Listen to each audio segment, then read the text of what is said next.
मेरे बस में है और जो मेरे बस में था मैंने वो कर दिया है। मुझे मालूम है कि मुझे 10 साल की सज़ा हुई है और मुझे सीधा जेल खाने में लेके जाया जाएगा, लेकिन पाकिस्तानी कौम को मैं बताना चाहता हूँ कि ये आपके लिए कर रहा हूँ, ये कुर्बानी मैं आपकी नस्लों के लिए दे रहा हूँ।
General elections in Pakistan will be held on the 25th of July, which is seeing a fierce fight largely between the PMLN, led by Nawaz Sharif, and the Pakistan Tehreek-e-Insaf, headed by former cricketer Imran Khan.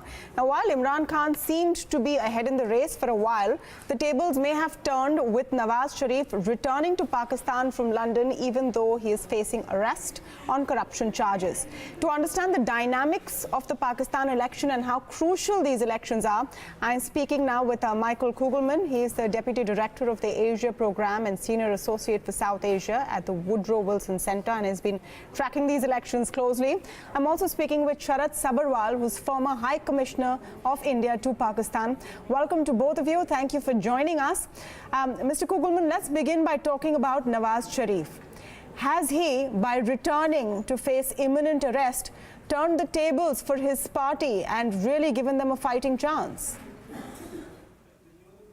Well, I'm not sure if he's turned the tables, but I think that one of the biggest cards that the PMLN has to play now is the victim card. This idea that its leadership has been playing for the last few months, and that's essentially that the powers that be, security establishment, the military, is trying to do everything it can to undercut the party and make it difficult for it to return to power after the election. And let's face it, with Nawaz Sharif and his daughter coming back to Pakistan, where they will be arrested, we can assume, and probably brought to jail, that really enhances that victim card. And let's face it, if he had decided to just stay in London and hunker down there, it would be a lot harder to play that victim card. And I do think that the party's reputation and its prospects have taken a big hit after Nawaz and his daughter were sentenced to jail terms in recent days.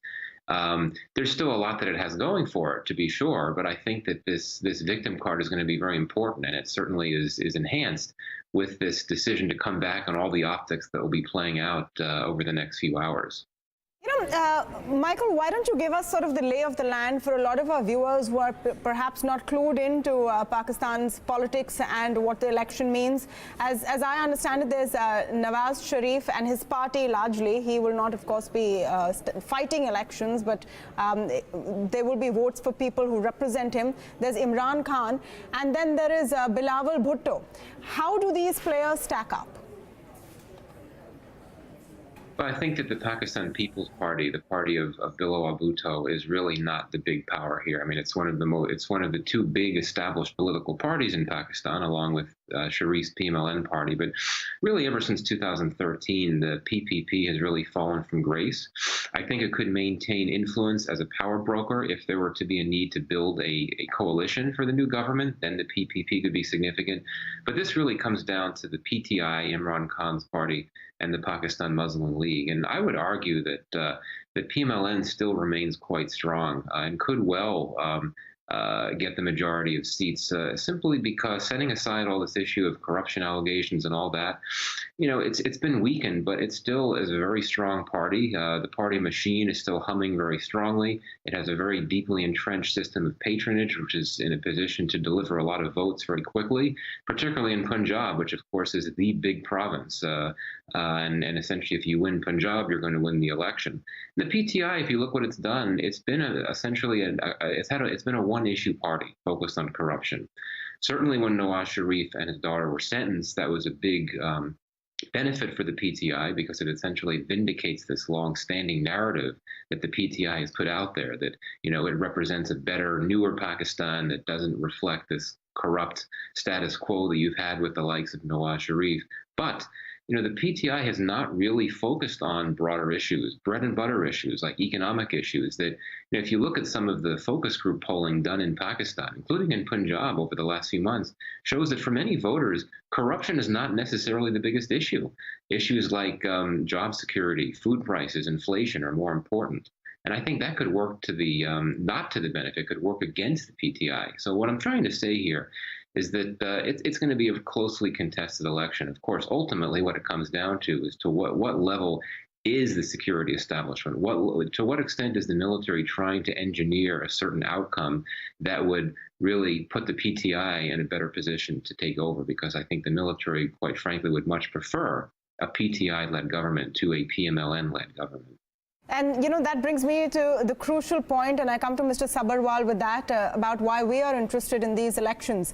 It is in India's interest, isn't it, if a strong, democratically elected government is in charge of Pakistan rather than their military establishment? Well, that's quite obvious, but are we close to that kind of situation? I'm not so sure.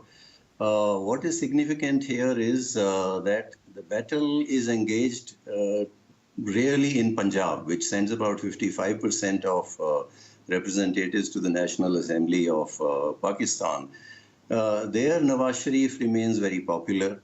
Now he's coming back. We have to see what kind of sympathy vote he can garner. Do his supporters come out in larger numbers? They may. He has left behind his wife, who is very seriously ill. All these factors will play out. And his government, in terms of economy, things moved forward a little bit. They delivered on the ground some projects and so on. His brother is very good at that, Shahbaz Sharif.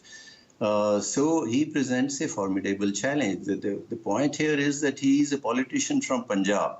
The province, which, as I said, sends the largest number of seats to the National Assembly. He's pitting himself against the armed army, against the narrative of the security establishment. That's a very significant development. We have to see how it plays out. Although his personal interest is also involved, it's a question of his future as a politician, that of his daughter Mariam. But at the same time, this other narrative has been playing out since his ouster, because he has been accusing, without naming them, the army for having pushed him out in league with the judiciary. So we have to see the results of these elections. The field has been tilted heavily against PMLN. Imran Khan, his party was founded in 1996. And in the intervening elections, he had won only one seat, and that of his own. And he was built up, according to reports by the security establishment before the 2013 election, to take on Nawaz Sharif in Punjab. He didn't succeed. Now, this time he is in the field, but a large number of religious candidates or religious parties are also in the field. Jamaat-ud-Dawa, has put up candidates on the tickets of an obscure party called Allahu Akbar Tehreek. Then you have Tehreek-e-Labbaik, an extremist Barelvi party, which has put up a large number of candidates, other religious candidates. The entire attempt is to eat into Nawaz Sharif's vote in Punjab and muddy the waters for PMLN. Therefore, I think from our point of view, whatever happens in the elections, even with this tilted field, would be significant because, this dysfunction of Pakistan with civil-military imbalance, so long as it continues, it is bad for Pakistan, it's bad for us, for the region. So if that is corrected somehow, as I said, we are nowhere close to it. But there are these Which is the key question, isn't it, Mr. Sabharwal, that what can we hope as an outcome from this election as far as India is concerned and our attempts, to speak with Pakistan on the track to diplomacy, and which winner would be the easiest for us to deal with? What would be the ideal government that India perhaps would want to see in Pakistan? Look, regardless of the outcome of the election, it will count to some extent in that process, as I call it, of a eventual move towards end to this dysfunctional nature of the Pakistani polity, the civil-military imbalance. So the result of the election may be an indicator, a pointer in that direction. Are we moving in that direction slowly? Or are we moving back from there? Because 2008 and 13 elections were relatively free. There has been heavy interference here. Now, to your question, I don't think, regardless of whoever is elected, I don't think the army is going to give up its stranglehold on the Pakistani polity, on their foreign policy and security policies easily. So eventually, I don't think the situation would change much. We may be dealing with the civilian government that comes to power, but the real power would still lie with the army. It has been a challenge for India for several decades, in fact. Mr. Kugelman, I can't help but asking how much of a factor will Rahim Khan's book and all the revelations in that play in this election? It definitely puts Imran Khan in a sticky situation, so to speak. Do you think the electorate will care? Well, I mean, it's hard to say. Certainly the timing of the book and its allegations and everything with it certainly is interesting, to say the least. I mean, it's coming out just a few weeks before the election, but it's hard to say. I would argue that plenty of people are talking about it, particularly on social media.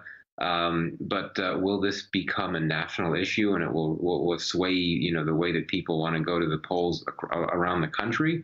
I find that hard to believe. But absolutely, given that there are allegations that made, and setting aside whether they're true or not, I'm certainly not in any position to comment on any of this. But the bottom line is the timing. It's a big issue. It's a front page story in Pakistan, and we're just we're less than 2 weeks away from the election now. So it's going to be out there. But I think that the issues that I highlighted earlier, economic issues, bread and butter issues like food prices, inflation, and then of course the corruption issue as well. Those are going to be the issues that really galvanize voters and that really, I think, influence how people vote. I really don't think we should place too much stock in what type of impact this book will have on the election and its results. Absolutely, though the timing is interesting and may put Imran Khan in a difficult position. We'll be keeping a close eye on the story, but thank you so much, Mr. Sabharwal and Mr. Kugelman, for joining us to explain to us who are the key players and why it is crucial to watch what happens in the Pakistan general election.